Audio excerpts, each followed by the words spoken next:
ऐसा होता भी है, जो आप चाहते हैं लोग वैसा समझता भी है। लेकिन कई बार लोग आपकी चालाकी को बिटवीन द लाइन पढ़ लेते हैं, ये भी होता है। तो कुछ लोगों के संदर्भ में पता नहीं क्यों हमेशा उनकी चालाकी पकड़ी जाती है। वो कोशिश तो करते हैं कि उनकी चालाकी पकड़ी ना जाए, लेकिन वो पकड़ में आ जाते हैं।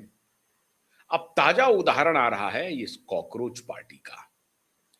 जिस दिन से कॉकरोच जनता पार्टी का गठन हुआ और सोशल मीडिया के माध्यम से ये जंतर मंतर पर लैंड हुआ, उस दिन से मैं ही नहीं बहुत सारे लोग कह रहे होंगे कि ये किसकी उपज है, कौन इसके पीछे है, क्या एजेंडा है, क्यों करना चाहते हैं। सबका एक मिला हुआ कंसर्टेड एफर्ट है, जिसकी लैंडिंग दोबारा हुई है जंतर मंतर पे।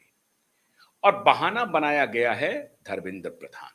फिर एक बार कह रहा हूं, डिस्क्लेमर देते हुए कि धर्मेंद्र प्रधान जी को जिम्मेदारी लेनी चाहिए नीट के घोटाले में और सीबीएसई का जो स्कैम हुआ है उसके मामले में।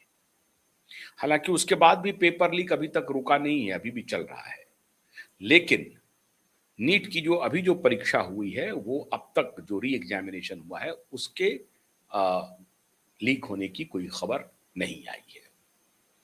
तो कम से कम एक बात तो आपको मानना पड़ेगा कि सरकार चाक चौबंद हुई और उनको अपनी भूल का एहसास हुआ है, गलती का एहसास हुआ है, लेकिन जिम्मेदारी लेनी चाहिए। क्योंकि कई बच्चों ने सुसाइड किया है, मैं इस बात को मानता हूं, मुद्दे के साथ हूं।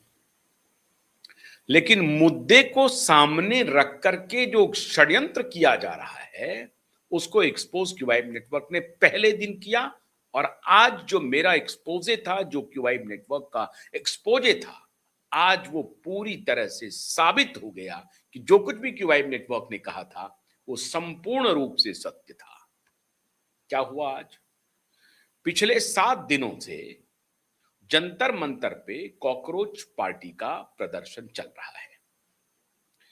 और वो प्रदर्शन मैं नहीं कह रहा हूं, इंडियन एक्सप्रेस जैसी संस्था ने भी कहा है कि वो फेल हो गया। अब कॉकरोच पार्टी को समर्थन देने वाले लोग जो वहां पहुंचे हैं, सोनम वांगचुक बहुत पहले ही पहुंच गए थे।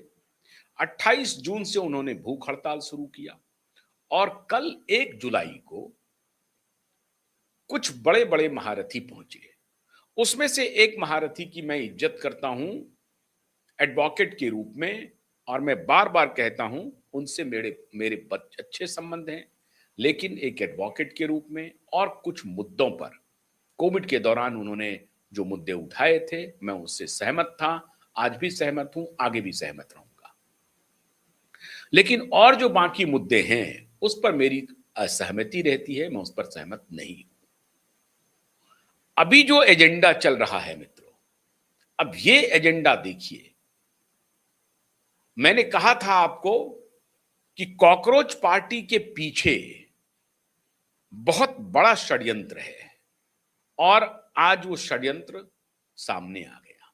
कल पहुंच गए योगेंद्र जी यादव, तृणमूल कांग्रेस की नेत्री पहुंची सागरिका घोष, और एक अंजलि भारद्वाज हैं, एक्टिविस्ट हैं, और उनका फोर्ड फाउंडेशन से सीधा संबंध है, बिल गेट्स फाउंडेशन से उनका संबंध है, डायरेक्ट तो नहीं लेकिन इनडायरेक्टली।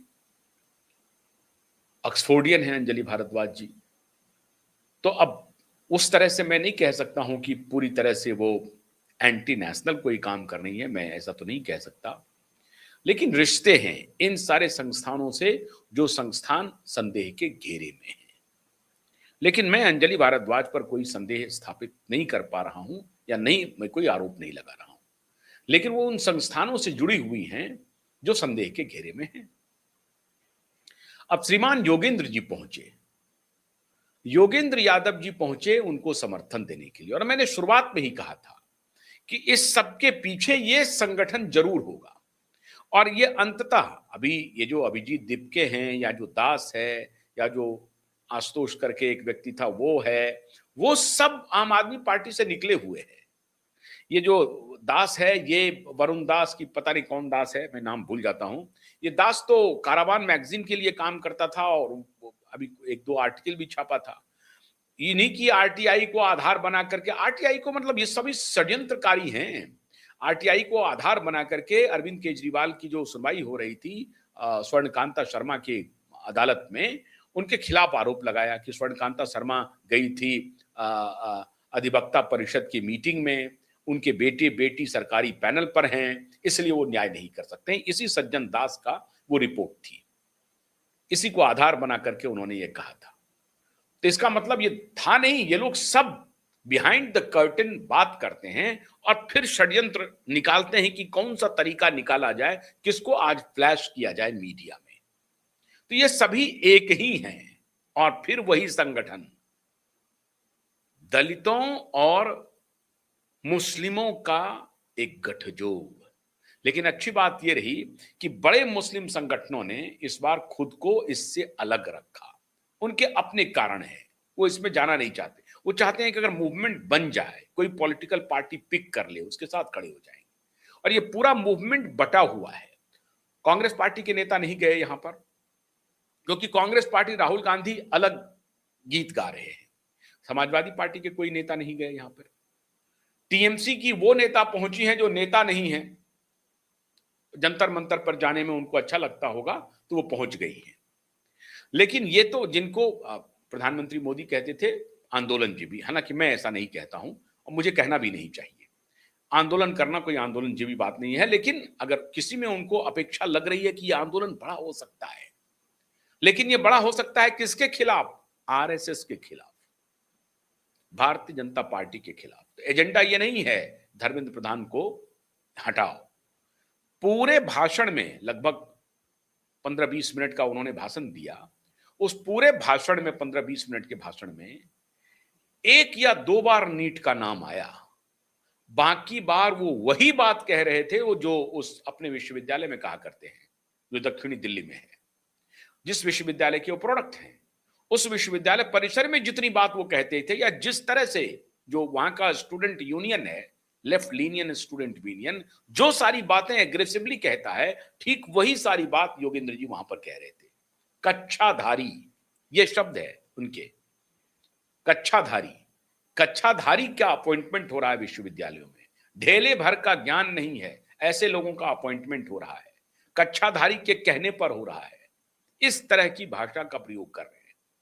कह रहे हैं कि पिछले 12 वर्ष में एजुकेशन का कमर्शलाइजेशन हुआ। अच्छी बात है, मैं भी इस बात से आपकी इस बात से इत्तेफाक रखता हूं। लेकिन मैंने कुछ दिन पहले ही आपको एक डेटा दिया था, आप मेरे पुराने अगर कार्यक्रम को निकालेंगे तो शायद आपको वो डेटा मिल जाएगा।